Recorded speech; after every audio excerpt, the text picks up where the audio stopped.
ሰላም። ወድቆ መነሳት። ቤተሰቦች እንዴት ናችሁ? ሁላችንም ባንፈራ ደስ ይለናል። ባንጨነቅ እኮ ደስ ይለናል። ባንሳሳት፣ ባንወርቅ፣ ባንጎዳ ደስ ይለናል። ህይወት ግን ለጥ ያለ ሜዳ አይደለም። ዳገት አለው።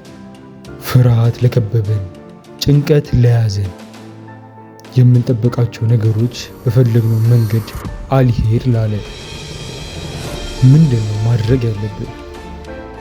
መጪውን ጊዜ ለስራችን፣ ለትምህርታችን፣ ለፍቅር ግንኙነታችንና ለትዳራችን ምርጥ የምናደርገው እንዴት ነው? ብንወርቅ እንኳን መልሰን የምንነሳው እንዴት ነው? በጣም ከባድ ጥያቄ ነው። ግን ህይወታችን ላይ ለውጥ የሚፈጥሩ ነፍስ የሚዘሩ የሚገርሙት ሀሳቦች አጠር አድርጌ አወራቸዋለሁ። አብራችሁን ቆዩ። የመጀመሪያው ወይ ትምህርት ነው ወይ በረከት ነው። አንድ በጣም የሚፈልገው ነገር ከተሳካ በረከት ነው፣ በጣም ደስ ይላል። ካልተሳካ ደግሞ ትምህርት ነው። ይሄ የሰውን ህይወት ከፍም ዝቅም የሚያደርግ አመለካከት ነው። አሁን መላመድ ወይም መራመድ የቻልኩት እኮ ያኔ ብዙ ጊዜ ልጅ ሆነህ ስትወርቅ መልሰህ ስለተነሳ ነው። የትኛው ልጅ ነው እኔ አሁንስ መረረኝ፣ መውደቅ ሰለቸኝ፣ ባልራመድስ ቢቀርብኝስ ብሎ መራመዱን ያቆመው የትኛው ልጅ ነው? አየህ፣ መውደቅ መነሳት ተፈጥሯዊ ነው።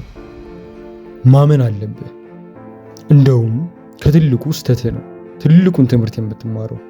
ስህተቶችን ወይም ውድቀቶችን አትርሳቸው፣ ግን ወደኋላ እንዲጎትቱ አትፍቀድላቸው።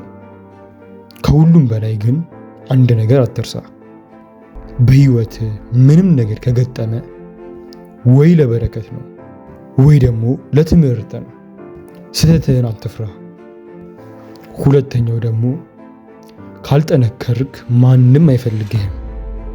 የሆነ ነገር እየሞከርክ ሰዎች ከሳቁብህ፣ ከተቹ፣ ከሰደቡ፣ ዝቅ አድርገው ካዩ የእነሱን ትኩረት መሳብ የሚችል ለውጥ ውስጥ ነህ ማለት ነው።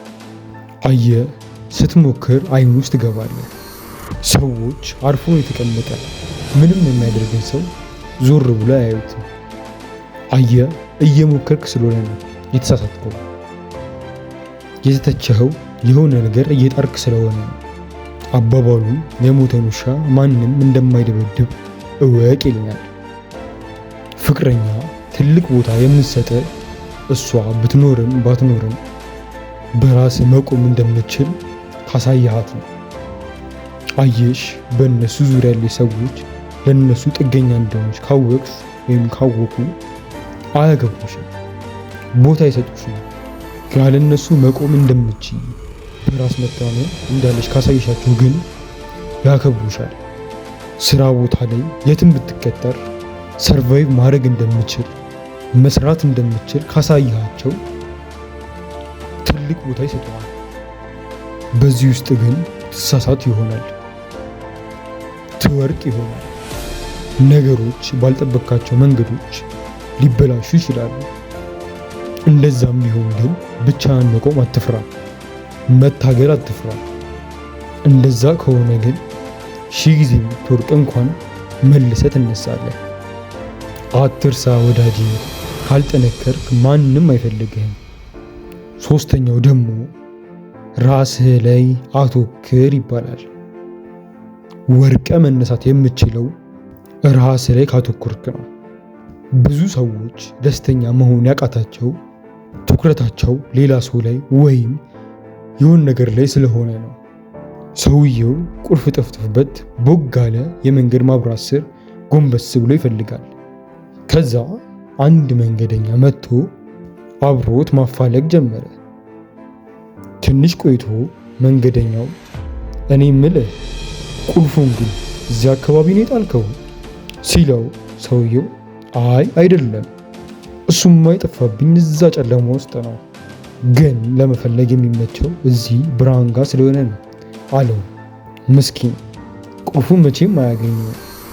አንተም በህይወት ውስጥ ያልጠበቅከው ነገር ሲፈጠር መፍትሄውን ከሌሎች ሰዎች አገኛለሁ ብለህ እየጣርክ ከሆነ ከዚህ ሰውዬ በምንም አትለይም።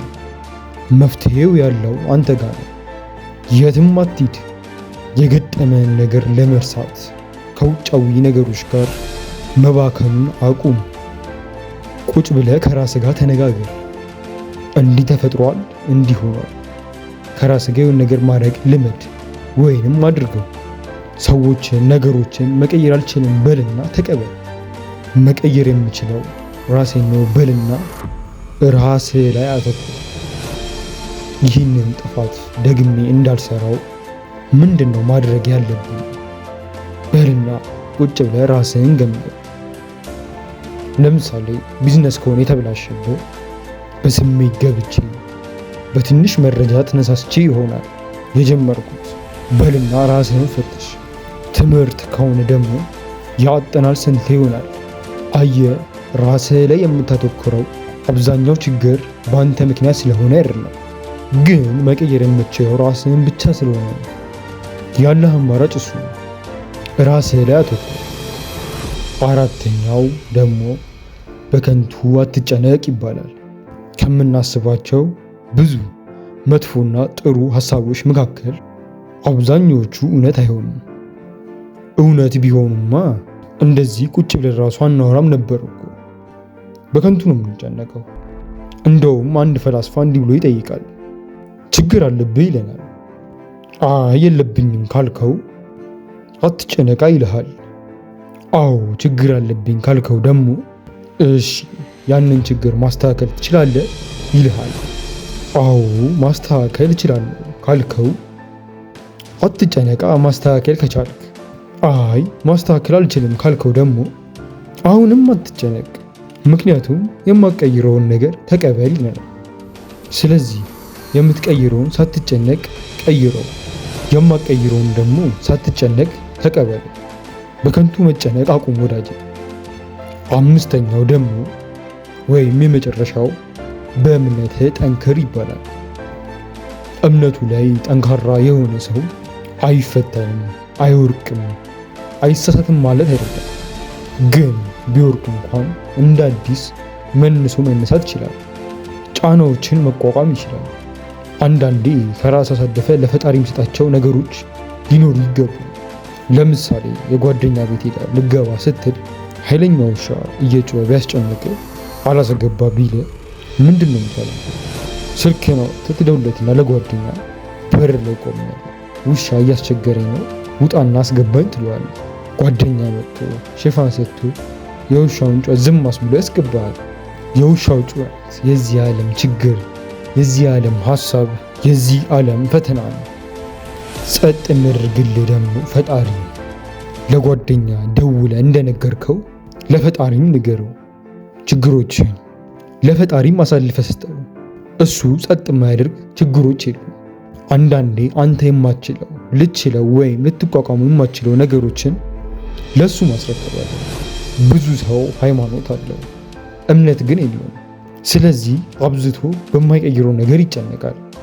ስትጨነቅ ደግሞ መስራት የምትችለውን ነገር አሰራ። ይጋረድብሃል። የሆነ ነገር እስርስር ያደርጋል። ማመን ማለት እኮ አሳልፈ መስጠት ነው፣ መልቀቅ ነው፣ ዝም ብለህ መተው ማለት ነው። ለምሳሌ መሬትን ስረግጣት እንዶ ተሰምጠኝ ትሆን ትውጠኝ ይሆን ብለህ እየተጠራጠርክ አትረግጥም። አምነህ በምኑ ልብ ነው የምትረግጠው። አንዳንድ ችግሮችን ከራስ አሳልፈ ለፈጣሪ መስጠት መለማመድ አለብህ። በቃ እሱ ጸጥ ያደርጋቸዋል፣ እሱ ያስተነፍሳቸዋል። ከራስህ አሳልፈ ስጥ። እምነት ላይ ጠንክር ወዳጅ።